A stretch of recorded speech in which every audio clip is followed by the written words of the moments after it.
예레미야 11장. 하나님께서 예레미야에게 주신 메시지다. 유다 백성과 예루살렘 주민들에게 전하여라. 그들에게 이렇게 일러라. 이는 하나님의 메시지, 곧 너희를 향한 이스라엘의 하나님의 메시지다. 이 언약의 조건을 따르지 않는 자는 누구든지 저주 아래에 놓인다. 그 조건은 분명하다. 내가 너희 조상을 이집트 그 고통의 윤곽로에서 구해냈을 때 이미 명백히 말한 바다. 내가 하는 말에 순종하여라. 나의 명령을 지켜라. 너희가 순종하면 계약이 성사된다. 너희는 나의 백성이 되고 나는 너희의 하나님이 될 것이다. 이것이 내가 너희 조상에게 한 약속, 곧 비옥하고 기름진 땅을 주겠다고 한 그 약속을 시행할 조건이다. 그리고 너희가 알듯이 나는 약속대로 행했다. 내가 대답했다. 하나님 참으로 그렇습니다. 하나님께서 이어 말씀하셨다. 유다 성읍과 예루살렘 거리에 나가서 이렇게 전하여라. 이 언약의 조건을 기억하고 즉시 준행하여라. 너희 조상을 이집트에서 구해냈을 때 이미 나는 그들에게 경고했다. 경고하기를 한시도 멈추지 않았다. 아침부터 밤까지 나에게 순종하여라 하고 경고했다. 그러나 그들은 순종하지 않았다. 그들은 나를 무시했다. 그들은 자기 마음 내키는 대로 살았다. 그래서 결국 내가 이렇게 나섰다. 나의 경고에도 불구하고 그들이 한사코 무시해온 그 언약에 제시된 벌이 마침내 시행되도록 명한 것이다. 하나님께서 말씀하셨다. 지금 유다 백성과 예루살렘 주민들이 모반을 꾀하고 있다. 조상의 죄를 재현하려는 모이다. 내게 불순종하고 다른 신들을 쫓으며 예배하던 죄 말이다. 이스라엘과 유다가 손을 맞잡고 이 일을 벌이고 있다. 그들의 조상과 내가 맺은 언약을 함부로 깨뜨리고 있다. 그래, 너희 하나님이 이 일에 대해 할 말이 있다. 보아라, 이제 내가 너희에게 화가 닥치게 할 것이다. 누구도 빠져나오지 못한다. 너희가 도와달라고 소리쳐 울겠지만 나는 듣지 않을 것이다. 유다와 예루살렘의 백성들이 지금껏 제사를 지내온 그 신들에게 달려가서 기도해도 아무 소용이 없을 것이다. 유다야, 너희 안에는 마을 수만큼이나 많은 신들이 있다. 예루살렘의 골목마다 음란하고 무능한 신 바알을 위한 제단들이 빼곡하다. 예레미야야, 너는 이 백성을 위해 한마디도 기도하지 마라. 한마디도 간청하지 마라. 위기가 닥치면 의뢰하는 그 기도에 나는 절대 귀 기울이지 않을 것이다. 무엇 하는 것이냐? 나의 사랑하는 자들이 화를 피할 공리에 골몰하고 있다니, 그것도 예배드리는 집에서. 너의 생각에 이런저런 맹세와 종교 행위를 낱말하면 닥쳐오는 재앙에서 구원받을 수 있을 것 같으냐? 종교적인 모양새에 더 신경을 쓰면 화를 면할 수 있다고 생각하느냐? 한때 나는 너를 우람한 상수리나무, 장대하고 영광스런 나무라 불렀다. 그러나 내가 박살나는 데에는 천둥 한 번, 번개 한 번이면 충분할 것이다. 그래, 나다. 너희를 심었던 나 만군의 하나님이 너희에게 재앙을 선고했다. 이유를 묻느냐? 그것은 너희 삶 자체가 재앙을 부르는 삶이기 때문이다. 한심한 신 바알에게 이스라엘과 유다가 줄기차게 바친 숭배와 봉헌들, 그것이 나를 노하게 했다. 하나님께서 지금 벌어지고 있는 일을 제게 말씀해 주셨습니다. 그래서 제가 알게 되었습니다. 하나님, 주께서 제 눈을 열어 그들의 악한 계략을 보게 하셨습니다. 저는 무슨 일이 일어나고 있는지 전혀 몰랐습니다. 아무것도 모른 채 도살장으로 끌려가는 어린 양 같았습니다. 그들이 저를 두고 무슨 꿍꿍이를 하는지 몰랐고 제 뒤에서 무슨 모의를 꾸미는지도 알지 못했습니다. 저 설교자를 없애버리자. 그러면 설교가 중단될 것이다. 그를 영원히 없애버리자. 기억에서 완전히 사라지게 만들자. 내가 말했다. 만군의 하나님, 주님은 공정한 재판관이십니다. 주님은 사람의 행위와 동기를 속속들이 아십니다.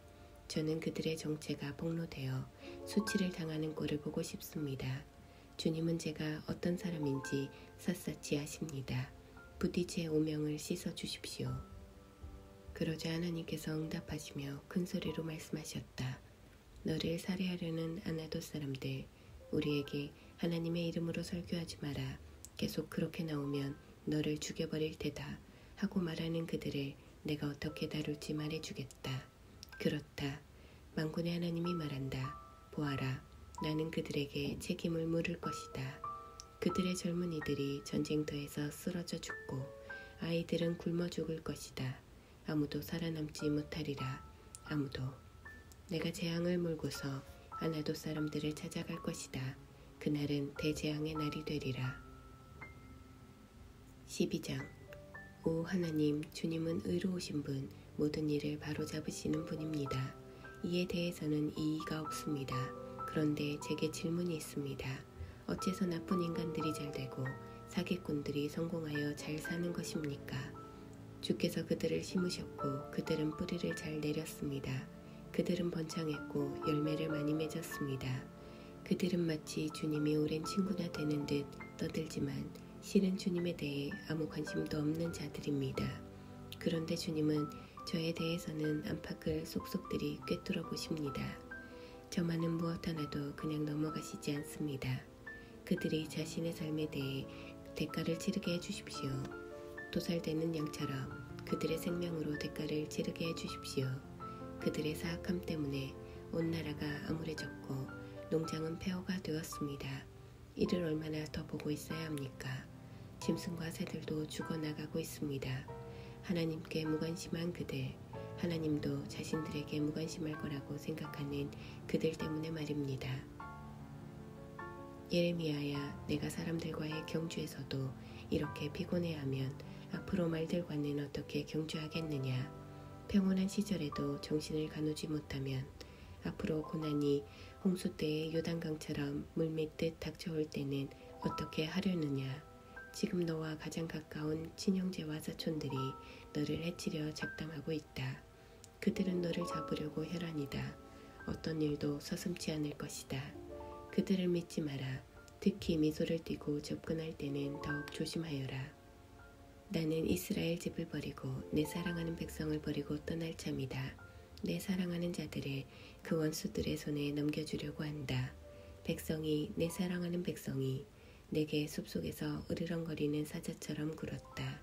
나를 향해 으르렁거리며 이빨을 드러냈다. 나는 더는 봐줄 수 없다.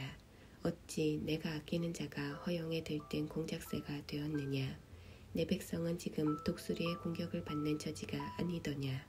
좋다. 굶주린 채 먹이를 찾아 헤매는 짐승들을 다 불러라. 와서 배 터지게 먹게 하여라. 닥치는 대로 먹어 삼키는 이방의 목자들이 와서 내 들판을 짓밟고 싹쓸이할 것이다.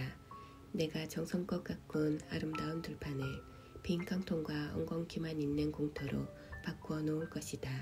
이 땅을 쓰레기들만 나뒹구는 곳, 황무한 땅, 통곡하는 땅으로 만들어 놓을 것이다.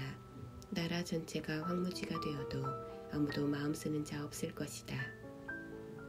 야만인들이 쳐들어와 언덕과 평원을 덮치고 하나님의 심판의 칼이 땅 이 끝에서 저 끝까지 유린할 것이다. 살아있는 것은 무엇 하나 안전하지 못하리라. 밀을 심어도 잡초만 거두고 무슨 일을 해도 성과가 없을 것이다.